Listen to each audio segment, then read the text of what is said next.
Vamos a comenzar entonces. El título general de este estudio le he llamado así, la Universidad de la Sabiduría. Entonces ese va a ser el título, el tema general, la Universidad de la Sabiduría. ¿Por qué es importante ponerle nombre a los temas que estamos estudiando? Toda predicación o toda serie debe de llevar un título. Es muy importante que mis hermanos, cuando hemos tomado el curso para poder pasar a este lugar, cuando estamos armando nuestros bosquejos, lo primero que se nos dice que es que pongamos un título. Cuando usted está haciendo un trabajo, un reporte, tiene que poner un título, un tema que destaque sobre el desarrollo del trabajo. Es regla básica de cuando se va a exponer la palabra de Dios de manera formal, porque usted puede predicarle a alguien en la calle y no le va a decir, le voy a dar el tema de mi predicación. Usted le va a predicar de Jesucristo, le va a dar el mensaje. Pero cuando lo hacemos de una manera formal, que tenemos la oportunidad, un espacio, como en esta ocasión, como los domingos, como los miércoles, es muy importante tener un título, porque eso va a captar la atención de quien lo escucha. Si usted analiza todos los temas que aquí compartimos, todos tienen un título base. O cuando pasamos de forma extemporánea a dar algún tema especial, igualmente les ponemos un título base, porque esa es la manera en que nosotros le vamos a informar a usted de qué vamos a hablar. Yo no le voy a poner la Universidad de la Sabiduría y le voy a hablar de deporte. Entonces, al yo decirle la Universidad de la Sabiduría, usted sabrá que este estudio va a estar basado en la sabiduría, ¿de acuerdo? Entonces, desde luego todos los títulos deben de tener un nombre bíblicamente alineado. ¿Por qué le digo esto? Porque hay algunos títulos que parecen más de película. Son mero marketing y hoy día se usa mucho como un gancho para despertar la curiosidad de la gente. Hay un predicador muy famoso que se llama Dante Gebel, que él su próxima predicación que va a dar este domingo 5 de enero en la iglesia donde él comparte, le va a poner a su mensaje Santa Anaconda. No tenemos idea de qué va a predicar, al menos bíblicamente, con ese tipo de títulos. O hay otro extremo que son esos títulos que hacen ver al predicador súper mega espirituales. Cómo moverse en la esfera de lo profético, por ejemplo. Uno diría, wow, suena muy impactante, pero lo adecuado es que sea un título con un respaldo bíblico, aunque sea sencillo. Si alguno de mis hermanos se para aquí y le dice, hermanos, hoy mi tema es el amor de Dios, está bíblicamente respaldado. Suena que usted podría decir, pero ya sabemos de qué trata, o como que no suena muy interesante, pero es que es la verdad. Un título de una predicación no tiene que rozar ni un extremo ni otro, ¿está de acuerdo? Sí. En el estudio de Juan, yo le titulé Diario de un discípulo porque presentaba los relatos de ese hombre llamado Juan que siguió al Señor Jesucristo, y él se encargó de escribir lo más importante de la personalidad del maestro, de redactar las vivencias más significativas a manera de un reporte de campo, porque iba dirigido a otros discípulos en formación como nosotros. En la Universidad de la Sabiduría, Dios nos va a transmitir su palabra con un estilo de instituto, más o menos como una clase, pero de un nivel más avanzado que el básico. Por eso me atreví a ponerle universidad. En la universidad usted no ve cuánto es 2 más 2. Bueno, fuera. Pero no es así. Entonces tenemos que ver un poquito más allá de lo que significa esto. Porque el crecimiento que Dios nos dará en cada enseñanza de estos 31 capítulos será para que lo apliquemos de una manera literal en nuestra vida cotidiana. Los proverbios se aplican de forma literal. Entonces este estudio es teórico, yo le voy a dar la teoría, pero es su responsabilidad llevarlo a la práctica. Esto, lo más sencillo que veamos, que es de su diario vivir, lo tiene que poner en práctica. Así que ya le voy avisando, sobre todo al pastor, que nos vamos a ir lento. Necesitamos entender el significado. ¿Qué significa cada versículo en castellano? ¿Qué significa cada proverbio en castellano? ¿Y qué implicación tiene para esta generación? Para nosotros, ¿qué es lo que nos está tratando de decir? Por eso es un estudio, nos vamos a meter a conciencia. Los proverbios no son una comida rápida. Todos aquí hemos comido comida rápida. Usted va al McDonald's y el autoservicio, rápido le despachan, rápido come porque nada más tiene 30 minutos, pide una pizza y se la come. Nosotros podemos, bíblicamente, ¿qué podría ser una comida rápida? Por ejemplo, Génesis capítulo 5, genealogías y línea del tiempo. Y vivió tantos años, y engendró a tantos años. Usted eso rápidamente lo podría leer y listo, comida rápida. Pero los proverbios no lo podemos hacer de esa manera. La meta de este estudio no es acumular nuestro ego diciendo, pues ya he terminado de estudiar, de leer un libro más. Sino pretendemos estudiarlos para que dejemos muchas necedades que manifestamos. ¿Cuántos nos seguimos considerando necios para muchas cosas? Entonces, el objetivo de esto es que seamos cada vez menos necios y cada vez más sabios para agradar a Dios. ¿Amén? Bien, entonces, clase número 1, ahora ya no va a haber día número 1, ahora va a ser clase número 1, la Universidad de la Sabiduría, clase número 1, y como cuando todos empezamos, me acuerdo de mis cursos, Historia, Geografía 1 de México, etcétera, clase número 1, introducción a los proverbios.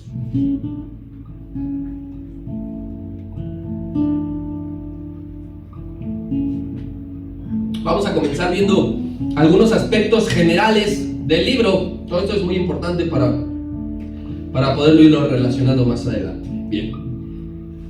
Lo primerito, lo más sencillo. Proverbios se encuentra en el Antiguo Testamento. Qué fácil, sí, pero a veces se nos olvida. Y Proverbios está dentro de una categoría, los libros de la Biblia se han categorizado, y está dentro de una categoría que son los poéticos. Se compone de 5 libros la categoría de los poéticos. Empezando Job, el estudio que está dando nuestra hermana Carmen, los Salmos, Proverbios, Eclesiastés y Cantar de los Cantares. Entonces, en esa sección de los libros poéticos se encuentra Proverbios. Y de los poéticos vamos a decir que se desglosa una rama que se llama libros sapienciales, que significa que son libros de sabiduría. No son libros de chistes, no son receta de cocina, no son profecía. Los proverbios son sapienciales. Le van a dar a usted consejos para ser sabio. Cómo vivir, qué hacer en dado caso de que se me presente esto, aquello. Cómo tengo que pensar, cómo tengo que hablar, cómo tengo que expresarme cuando se venga esta parte de mi vida. Ese es precisamente el tema central de los 915 versículos que compone el libro de Proverbios, la sabiduría. Es el tema central. Ayer mientras daba la última repasada dije, como que algo me falta, que tengo que dar eso, a mí me gusta dar estos datos. Dije, me voy a poner a contar cuántos versículos. Y sumé todos los versículos de los 31 capítulos, 915 versículos. Entonces, tenemos aquí, en los proverbios, sabiduría poética. Otros aquí en castellano, en México, en la escuela hemos leído en literatura, a lo mejor, cierto tipo de literatura, de poesía. No tiene nada que ver con este tipo de poesía. Esto es poesía hebrea. Nosotros estamos más familiarizados con la poesía castellana, pero aquí esta es poesía hebrea. Y los proverbios nos aterrizan en muchos temas de la cotidianidad. ¿Quiere usted saber cómo ser mejor miembro en su familia? Los proverbios no lo van a decir. ¿Quiere tener mejores relaciones personales? Los proverbios no lo van a decir. ¿Quiere usted aprender a ser un buen amigo? Los proverbios no lo van a decir. ¿Quiere usted saber cómo ser un buen trabajador y ser de bendición para su trabajo, para su jefe? Los proverbios no lo van a decir. ¿Quiere usted saber las consecuencias de actuar con enojo? Los proverbios no lo van a advertir. ¿Quiere usted saber qué sucede con aquel o aquella que está triste? Los proverbios no lo van a decir. ¿Quiere usted saber cómo puede ser el mejor romántico en el amor? También los proverbios nos lo van a decir. Y un montón de otros temas más. Entonces, esto es poesía, sabiduría hebrea, pero que lo vamos a traer a nuestro lenguaje, a nuestro idioma. Bien. Según los maestros bíblicos, bien, ahí le desglosé algunos aspectos generales. Es el libro número 20 de la Biblia. Se encuentra dentro de la categoría de los poéticos. Su contenido es sapiencial y se divide en 4 secciones. El libro de los proverbios se divide principalmente en 4 secciones. La número 1 va a ir de los capítulos 1 hasta el 9. La sección número 2 va a ir del capítulo 10 hasta el 24. La número 3 va a ir del 25 al 29. Y la 4 será capítulos finales 30 y 31. En estos 31 capítulos que vamos a ver, hay un total de 900 proverbios aproximadamente. Si yo le dije que eran en total 915 versículos y le estoy diciendo que aproximadamente hay 900 proverbios, ¿qué significa? Un proverbio por capítulo. Un proverbio por capítulo casi siempre. Por versículo, perdón.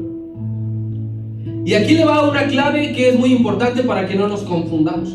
Cuando nosotros estudiábamos Juan, veíamos que todo tenía una continuidad. Y que el de arriba era con el que empezaba y el de abajo le continuaba y así sucesivamente. En los proverbios no es así. Los proverbios son inconexos.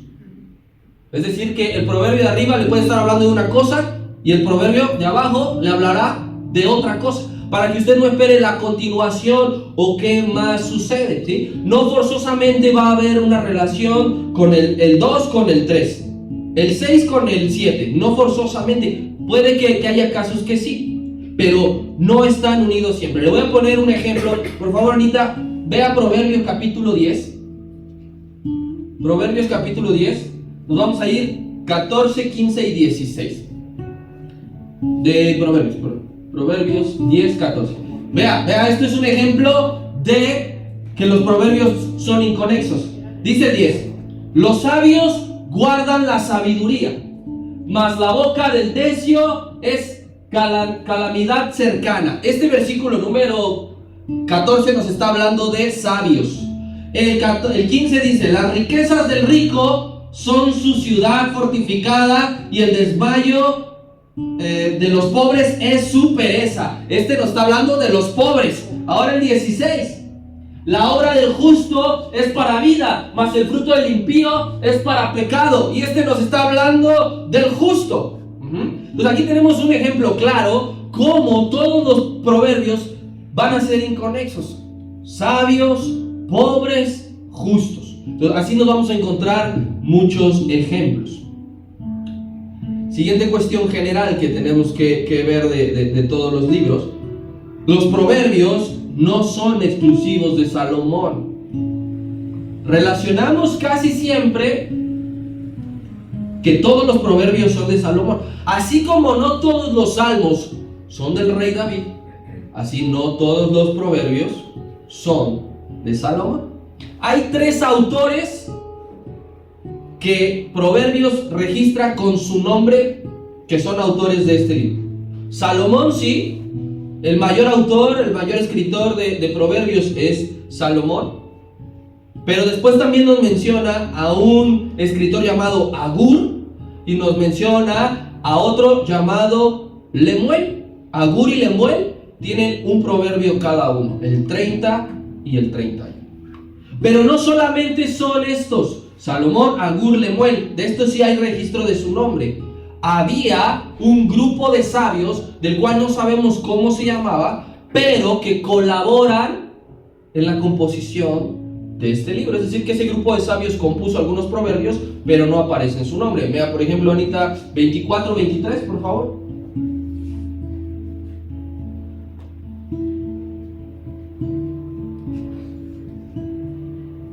Dice: también estos son dichos de los sabios. Allí está ese grupo.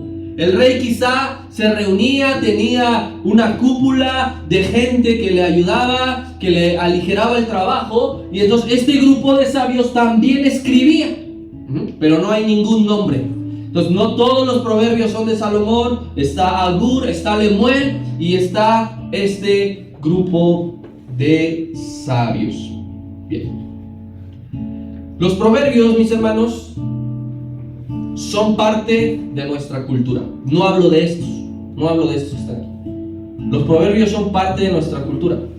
Todos hemos escuchado algún tipo de proverbio. Que alguien me diga un proverbio que ha escuchado. De tal palo, tal astilla. De tal palo, tal astilla. Ahora dígame un proverbio que usted ha dicho y que ha usado en su lenguaje cotidiano. Todos lo hemos dicho. El hombre. Nuestros hermanos son bien santos. Ninguno ha dicho un proverbio mundano. El principio de la sabiduría es efemual. No, de mundano. Mundano. Sí. Así como ese de tal palo, tal astilla, a veces nosotros decimos cualquier cosa, ¿no? Los decimos, los escuchamos porque son parte de una cultura. Ahora, ¿qué sucede? Estos dichos populares comunican una dosis de verdad en lo que dicen. Es cierto que de tal palo, tal astilla, es cierto. Es cierto que hijo de tigre pintito.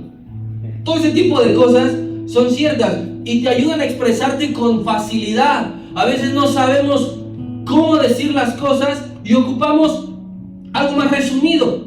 Entonces, esos son los proverbios populares. Son cortos y pegajosos. ¿A quién no se le ha pegado camarón que se duerme se lo lleva la corriente? Que Y no todo. tranza, no avanza. El que no tranza no avanza. Y todas esas cosas que usted y yo ahorita lo hemos dicho, pero trae su traje de santo y no lo quiere decir. Está bien. A ver, yo aquí le hago una pregunta. Escucha, hay dos opciones. ¿Qué es más fácil decir? Opción número 1. La persona que se dedica a realizar muchas cosas al mismo tiempo puede verse impedido de hacer todo bien. Opción número 2. El que mucho abarca, poco aprieta. Significa lo mismo, ¿no? O sea, hay personas que quieren hacer todo y eso de hacer todo le va a impedir hacerlo todo bien. Pero, pues a alguien se le ocurrió decir, mijo, si abarcas mucho, aprietas poco. Y entonces, es cierto. Con los refranes podemos decir mucho en muy pocas palabras. Pues tenemos que estar conscientes de algo. Que el Dios de la sabiduría ha permitido que este mundo desarrolle cierto grado de sabiduría. El mundo tiene sabiduría porque Dios le ha permitido que así sea. Porque Dios le ha abierto la llave de la sabiduría un poquito. No totalmente. No mucho, no todo. Pero sí un poco. Dios ha permitido que este mundo desarrolle sabiduría. Por lo tanto, todas las razas del planeta han formulado sus propios dichos. Todas. Los alemanes tienen sus dichos. Los africanos tienen sus dichos. Los chinos. Usted ha ido a mencionar los famosos proverbios chinos. Que dice, este es un proverbio chino. Kanishiwa. ¿No? Y empiezan, ese es un proverbio chino. No sabemos qué dice, pero algo. Bueno, pues el pueblo hebreo también tiene sus dichos populares. También lo tiene para expresarse o referirse de algo de su vida. Es importante aclarar que los proverbios que están aquí escritos son de acuerdo a la cultura de Israel. Muchos de ellos a lo mejor no los vamos a entender de la primera instancia. No vamos a saber a qué se refiere exactamente. Porque ¿hace cuánto fue escrito el libro de los proverbios? ¿Sí? Hay muchas cosas que ahora conocemos que antes no. Hay muchas cosas que antes se usaban y que ahora no. Pero a diferencia de cualquier otro proverbio humano, a diferencia de los proverbios chinos, de los mexicanos, los proverbios hebreos fueron inspirados por Dios mismo. Esa es la diferencia. Dios inspiró los proverbios que están aquí. Claramente dice aquel texto, toda la escritura es inspirada por Dios, toda. Los proverbios donde no llega a mencionar a veces el nombre de Dios, una palabra espiritual, una palabra profética, ¿fue inspirada por Dios? La respuesta es sí. Si algún día vemos el Cantar de los Cantares, usted a lo mejor hasta se saca de onda por lo que dice allí, pero fue inspirado por Dios. Tenemos que entender que la gracia de Dios es multiforme. Y también da para escribir este tipo de poesía, este tipo de sabiduría. Bien. El término para proverbio bíblico, hago la aclaración, el término para proverbio bíblico viene de la palabra hebrea mashal. Aquí está escrito, pero si lo quiere ver, M-A-S-H-A-L, mashal. Y significa literalmente dicho breve. Es un dicho breve. Por ejemplo, uno muy famoso del capítulo 14, versículo 1. La mujer sabia. Listo. Pero hasta ahí, o sea, si nosotros respetamos el punto donde dice la mujer sabia edifica su casa, punto, ese es un proverbio. Por eso es que hay 900. Entonces, son dichos breves pero cargados de sabiduría, de sabiduría. Esta frase de la mujer sabia edifica su casa no va cargada de sabiduría humana. No tiene que ver con que a alguien se le ocurrió así porque sí. Dios inspiró a ese hermano para que escribiera eso. Y la palabra sabiduría, que va a completar esta parte, viene del hebreo chokmah,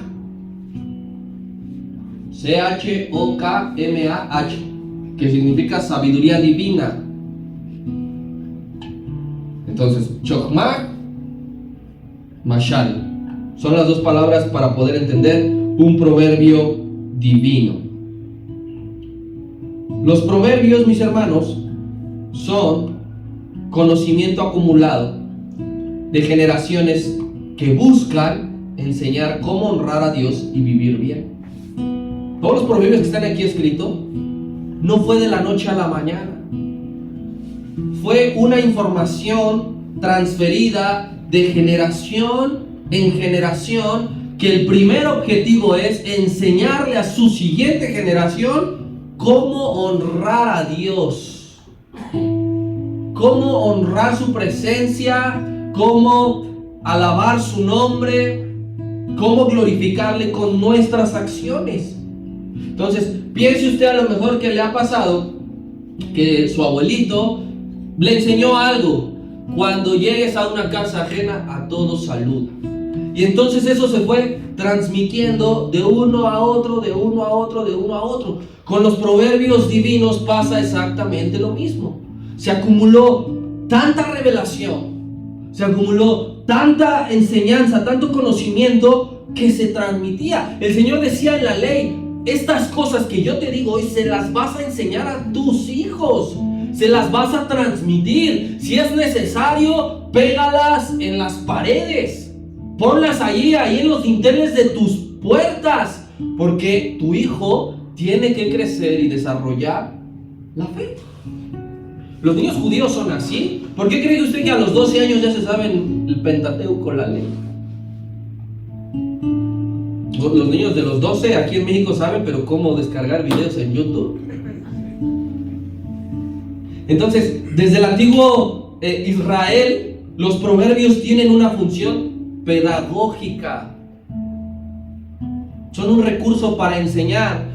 Si yo me pongo a predicarle a mi hija, que cuando lo hago a los 5 minutos ya me está cabeceando, y digo, ¿cómo le enseño? ¿Cómo le transfiero? Y le tienes que buscar la manera y poner ejemplos y hablar algo que ella pueda entender. Entonces,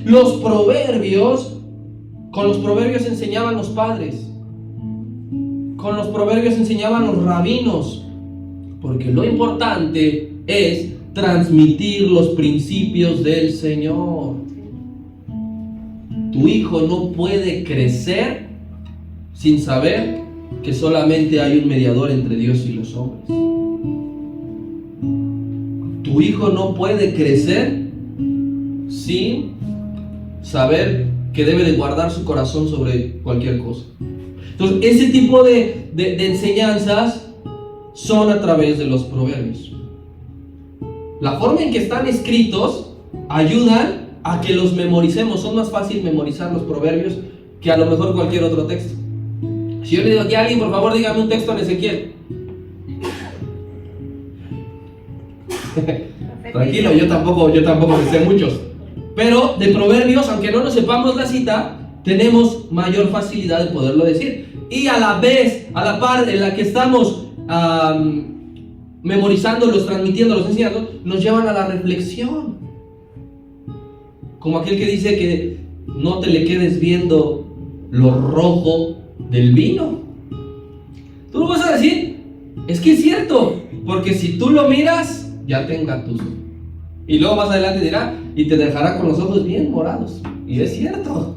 Entonces los proverbios, mientras los vas transmitiendo, los vas memorizando y a la par te están llevando a reflexionar sobre la vida. Están escritos de una manera bien ingeniosa.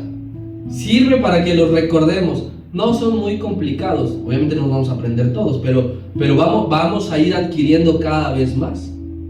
Los proverbios van a ser muy prácticos y van a servir, van a ser muy útiles para pulir nuestra vida, para quitar muchos malos hábitos que tenemos, muchas malas mañas, muchas cuestiones que no nos están sirviendo, que nos están impidiendo crecer y que puede ser un impedimento para que nuestra ofrenda llegue ante Dios. La Biblia enseña claramente que si uno no trata bien a su esposa, las oraciones estorban, eso estorba, son un estorbo. Entonces, cuestiones como esas, mis hermanos, a lo mejor y yo no estoy pensando bien, yo no estoy viendo bien, yo no estoy contestando bien, yo no estoy actuando bien, ese tipo de cosas, los proverbios nos van a ayudar para que nuestra ofrenda suba ante Dios. Y además, ¿sabe qué? Nos van a ayudar también a aconsejar a otros. A veces no sabemos qué decirle a la otra persona y solamente la abrazamos y llora, y lo escuchamos y que esté ahí pataleando y todo. Pero los proverbios nos van a ayudar a que nosotros sepamos qué decirle a alguien más cuando esté en necesidad, qué poder comentarle. Entonces es muy importante para nosotros, pero también para compartir. Amén. Cuando uno lee los proverbios, usted yo sé que lo ha leído en varias ocasiones, inmediatamente nos damos cuenta que los proverbios no son un libro de leyes. Por ejemplo, ha leído Levítico, donde vienen todas las leyes que el Señor le dio a su pueblo. Las lunas nuevas, las fiestas judías, lo que hay que hacer, lo que no hay que hacer, cómo hay que hacerlo. Proverbios no es como un libro de leyes. Tampoco es un libro de historia. Ha leído crónicas. Cómo los reyes peleaban, cuánto duró cada cual, cómo lo mataron. En Proverbios no vamos a encontrar así. Proverbios no es un libro de teología. Usted va a Gálatas y va a saber cómo debe de actuar la iglesia, qué hacer en ciertas ocasiones. Mucho menos es Proverbios un libro de escatología, como Apocalipsis, que le va a decir que la bestia y la ramera y todo eso que va a pasar. Entonces Proverbios es un libro diferente, cuyo contenido nos va a dar pistas de qué es lo importante en la vida, en esta vida. Nos hemos preguntado, ¿qué es lo que vale para Dios? ¿En qué debo de invertir mi tiempo?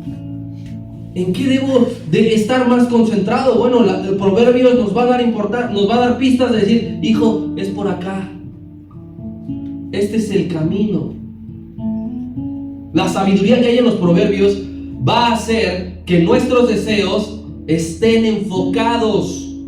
Porque todos aquí deseamos un montón de cosas, pero a veces nuestros deseos están bien disparados. Entonces Proverbios nos va a ayudar a decir, tus deseos tienen que ir por este lado. Todos tenemos que procurar vivir una vida recta, vivir una vida que vaya acorde a la salvación que Cristo ya nos otorgó. Todos aquí sabemos que Cristo ya nos ha salvado, ya nos ha limpiado, ya nos ha perdonado. ¿Qué nos toca a nosotros? Vivir acorde a esa salvación. Usted no puede pensar que la gracia de Dios lo va a perdonar siempre, que su sangre preciosa mañana lo limpia, Entonces tenemos que caminar rectamente para ir de la mano con esa salvación. No quiere decir que usted con sus obras y su buen comportamiento se va a salvar. La salvación ya está dada, pero nosotros por fe y por amor a Cristo vamos a vivir de la manera que le agrada al Señor. Mire, vamos, Proverbios 4:23, por favor, Anita.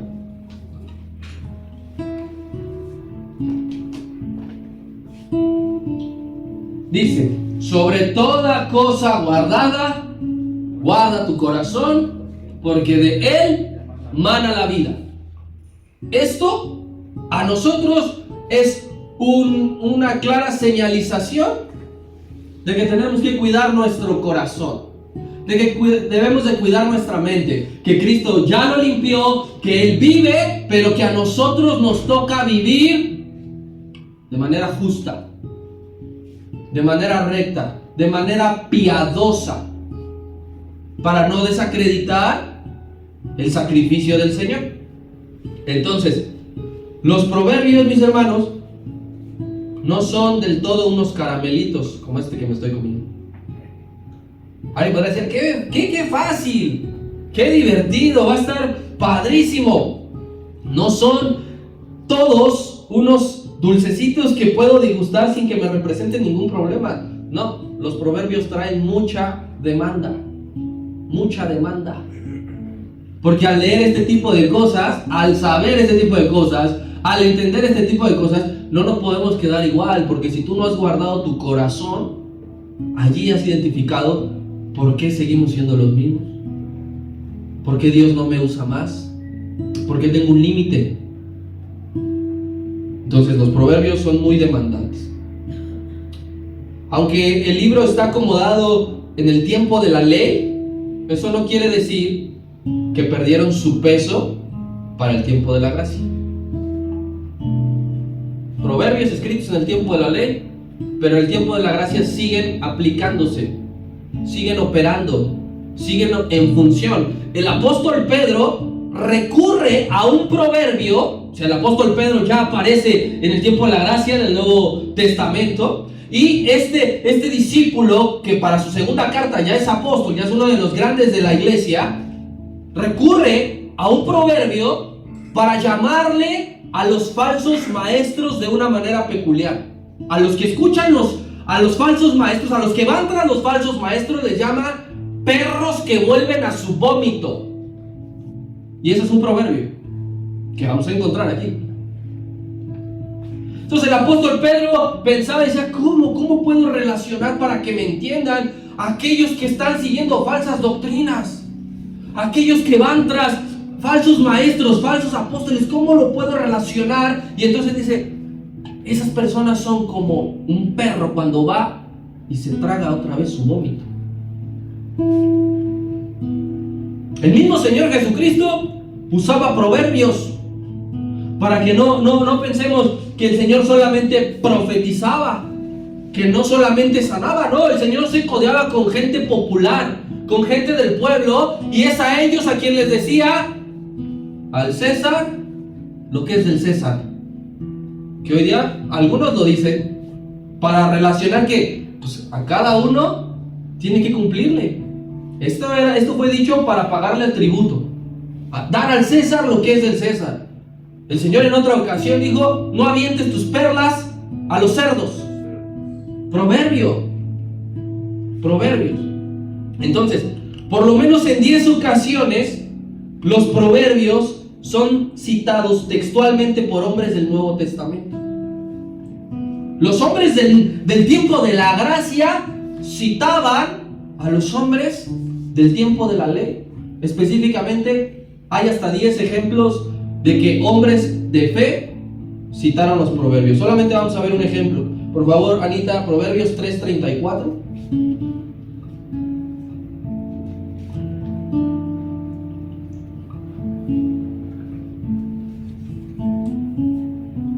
Dice: ciertamente Él escarnecerá a los escarnecedores y a los humildes dará gracia. Esto fue dicho primero en los proverbios. Y ahora, por favor, Santiago 4:6.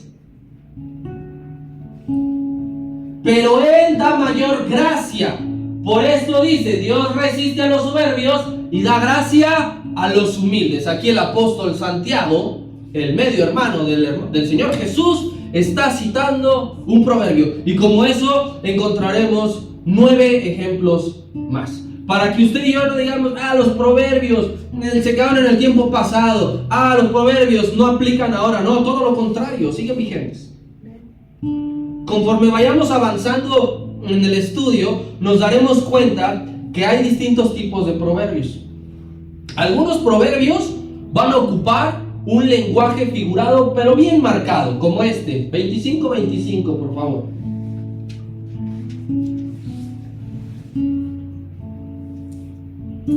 Como el agua fría al alma sedienta, así son las buenas nuevas de lejanas tierras. Es una figura muy clara. Que el agua, así como cuando tú llegas con mucha sed y bebes agua y hay un alivio en tu ser, así sienten las personas cuando te llega una buena noticia. Ese es un tipo de proverbio, lenguaje figurado. Hay otro tipo de proverbio, son comparativos. Van a mostrar dos cosas. 10:1.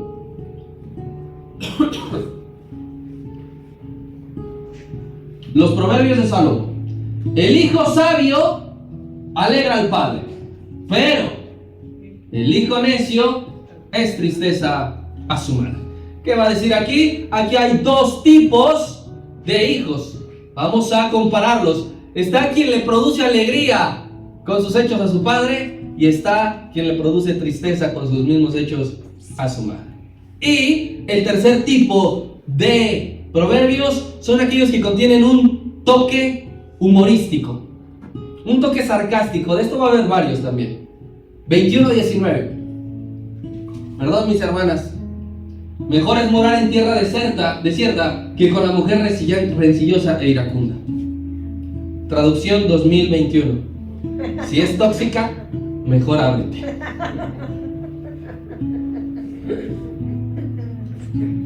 Entonces son 3 tipos de proverbios que vamos a encontrar así. Va a haber de uno y de otro. Entonces, los proverbios son muy francos, mis hermanos, no se vaya a sentir, por favor. Y 2, son poco delicados. Ay, ¿cómo dijo eso? Pues así está escrito. Tenemos que aterrizarlo para poderlo entender. Sí, Salomón, 1000 mujeres. ¿Cuántas tóxicas no tendría? Llegaba al palacio y decía otra vez, no, prefiero estar. Pero ya lo veremos cuando lleguemos al capítulo 21, pues allá por el 2028. Una clave para el estudio de los proverbios. Aquí hay una clave en el estudio de los proverbios, y es que tenemos que ir aprendiendo a aplicarlos correctamente. Hago énfasis en esto porque es muy importante. Hay que saber aplicar los proverbios. Lo primero que yo le puedo decir es que los proverbios no son promesas. En los proverbios no hay promesas. ¿Cuál podría ser una promesa? El Señor dijo, nunca te dejaré, nunca te abandonaré y siempre te sustentaré con la diestra de mi justicia. Eso es una promesa. Los proverbios no son promesas. 22:6, por favor. A todos nos gusta este proverbio. Instruye al niño en su camino, y aun cuando fuere viejo, no se apartará de él. Esto no es una promesa. Porque aquel padre, aquella madre dedicados que todos los días están orando por su hijo, que todos los días oran con él, con ella, que todos los días le leen la Biblia, puede engañarse que como ya cumplió esa parte, su hijo no se va a apartar nunca del camino. Y eso no es cierto. Hay muchos casos de personas que crecieron en una familia cristiana desde su nacimiento, pero hoy día están alejados del camino del Señor. ¿Por qué? Si dice, instruye al niño en su camino, Él lo prometió. ¿Dios lo prometió? No. Piense usted que está hablando de un niño y el padre cumple su faceta, su rol, Pero cuando el niño comienza, ya no es tan niño, es adolescente, es joven, comienza a tomar sus propias decisiones, él solito. Y luego ya es mayor de edad. Y aunque los padres les dicen, recuerda, y yo he estado orando, y esto no se te enseñó, y acuérdate que la Biblia dice esto, aquella persona tomó un rumbo diferente.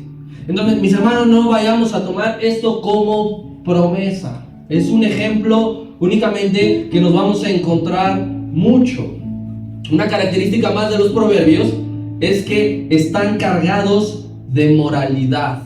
Los proverbios están llenos de moralidad, pero no solamente moralidad. Hay una mezcla: moralidad, fe y amor hacia Dios. Esa es la composición química de los proverbios: moralidad, fe y amor hacia Dios. Por eso es que nos motivan a llevar una vida recta cada que lo leemos, porque no es pura moral. Nos despierta la fe, nos despierta el instinto, incrementa, aumenta el amor hacia Dios. La moralidad por sí sola es un fracaso. Ya lo dijimos, camarón que se duerme se lo lleva a la corriente. No trae ningún impacto a su vida. Suena chistoso y tiene razón humanamente, pero no hay algo que cambie en mi interior. No impacta, porque es meramente moralista ese tipo de proverbios. Y recuerde usted que los hombres moralistas no se salvan. Por sí mismos los hombres moralistas no se salvan. Aunque hagan el mejor esfuerzo y digan, yo saludo a todos, yo recojo la basura de mi vecino, yo no digo groserías, yo me visto de forma apropiada, nada de eso va a salvar a aquel hombre, a aquella mujer. El mayor esfuerzo humano por sí solo nunca ha sido exitoso. Nunca. Ha sido un gran error que los países promulguen sus leyes simplemente con moral. Si nosotros analizamos los 10 mandamientos, podemos ver que la mayoría de las leyes de los países se rigen en los 10 mandamientos. Y ellos, únicamente sus normas bañadas de moral, aluden a la razón del ser humano y a su sentido común. Los países prohíben el asesinato. Está penado asesinar. Aquí en México está penado asesinar. Tú matas a alguien y vas para la cárcel. Es penado, es castigado el asesinato. ¿Pero sirve? ¿La pura moral de los gobiernos sirve? Simplemente en 2024, según estadísticas del INEGI, 1016 muertos en Sinaloa. Según ellos, 1016 nomás la semana pasada. ¿Por qué? Si dice que hay una ley que si matas a alguien, te vas a la cárcel, porque únicamente es moralista. Y eso es lo que pasa, ese tipo de estadísticas, ese tipo de situaciones en los países, en los estados, es consecuencia de omitir en las casas, en las escuelas, que fue Dios quien dijo, no matarás. Pero nadie se atreve a decir, Dios dijo, no matarás. Nada más se les enseña a decir, no mates, pero no quién lo dijo y por quién vino. Al retirar a Dios de las leyes y las normas, están eliminando y quitando el temor a Jehová. Y por eso es que la persona no siente nada en su corazón de poder matar. Y así con todas las infracciones que se llevan a cabo. Usted y yo necesitamos lo espiritual, porque eso nos va a conectar con Dios. Lo moral no va a servir. Mire, no sé si usted lo ha visto, y si no, se la recomiendo mucho. Hay una película que se llama El que cambia los tiempos, y habla precisamente de eso. De una época en la cual se estudiaba la Biblia en las escuelas, se oraba antes de comenzar, antes de comer. Y esta persona inventó una máquina del tiempo y fue hacia 100 años más adelante, y se dio cuenta que se había eliminado a Dios de la moralidad, y por eso es que había todos los tipos de pecados y perversiones que hoy en día hay. Porque se sacó de la moralidad, la fe y el amor hacia Dios. Y eso es lo que usted y yo necesitamos a través de los proverbios. Sí, ser moralistas también, pero la base es la fe y el amor hacia Dios. Entonces los proverbios son principios de vida que desgraciadamente se han ido perdiendo. El diablo se ha ido encargando de cambiarle el valor a muchas cosas. A muchas cosas. A las cosas vanas les infló su precio. Lo que para Dios no es nada, el diablo te lo pinta que lo es todo. Y lo que para Dios lo es todo, el diablo le redujo el precio para que usted y yo no las querramos. Eso yo no lo quiero. Ejemplo 2, Proverbios 2, del 1 hasta el 5. Aquí, esto es lo que pasa cuando hay solo moral. Hijo mío, si recibierais mis palabras y mis mandamientos guardares dentro de ti, haciendo estar atento tu oído a la sabiduría, si inclinares tu corazón a la prudencia, si clamares a la inteligencia y a la prudencia dieres tu voz, si como a la plata la buscares y la escudriñares como a tesoros, entonces entenderás el temor de Jehová y hallarás el conocimiento de Dios. Pero ¿qué sucede? El diablo te dice, si no tienes un coche del último año, no vales ante la sociedad. Si tienes un trabajillo ahí que te da para medio vivir, no sirves. Por eso es que te miran de arriba abajo. Mira a todos los demás, cómo visten con ropa de marca. Mira a todos los demás, cómo ya se fueron y ya salieron y ya probaron, ya subieron fotos aquí, ya están acá. Mira, y entonces uno comienza a pensar, es que Dios entonces no está conmigo. Es que Dios no me bendice. No, mentira. Si hay un hombre humilde, pobre, pero que busca y anhela la sabiduría, estás yendo por el camino correcto. Si estás yendo en camino de la inteligencia.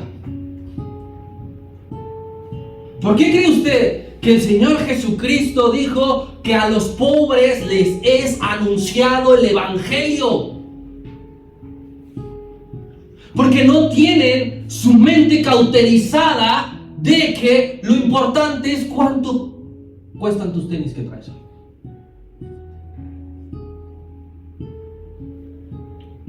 ¿Cuánto ganas?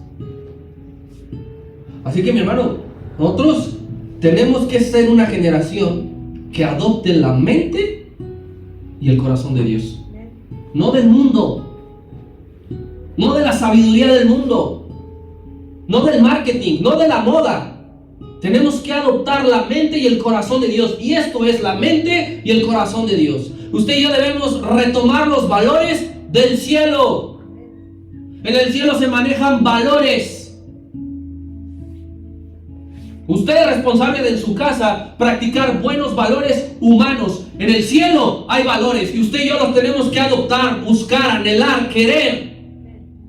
Que esos valores hagan morada en nuestras conciencias.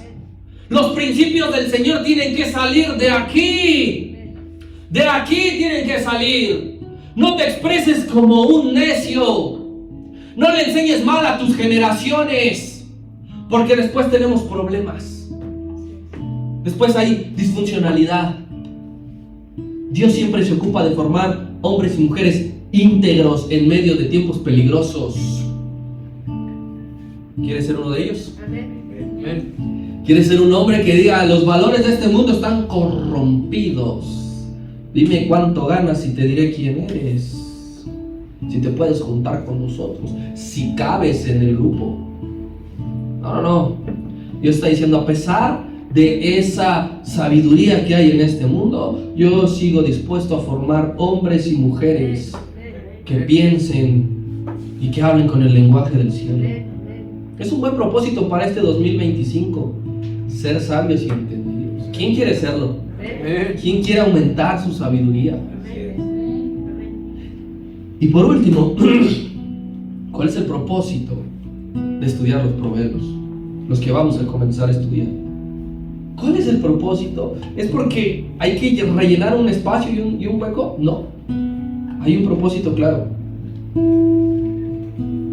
Tienes que adquirir sabiduría para no poner en riesgo tu futuro humano y por ende tu futuro eterno. Tienes que adquirir sabiduría, porque sin sabiduría, si no aplicas la sabiduría aquí, puedes morir, alguien te puede matar, tú solito te puedes deprimir y suicidarte. Entonces vamos a estudiar los proverbios para ir adquiriendo sabiduría, para no poner en riesgo nuestro futuro humano y eterno, porque, mi hermano, los grandes males se pueden evitar. Los males se pueden evitar. No es necesario que tú digas, pues a ver si es cierto, si me le quedo viendo al vino y amanezco con los ojos morados. No es necesario. Si está escrito en la palabra de Dios, lo únicamente que tienes que hacer es creerlo y alejarte de eso. Amén. Dale un aplauso a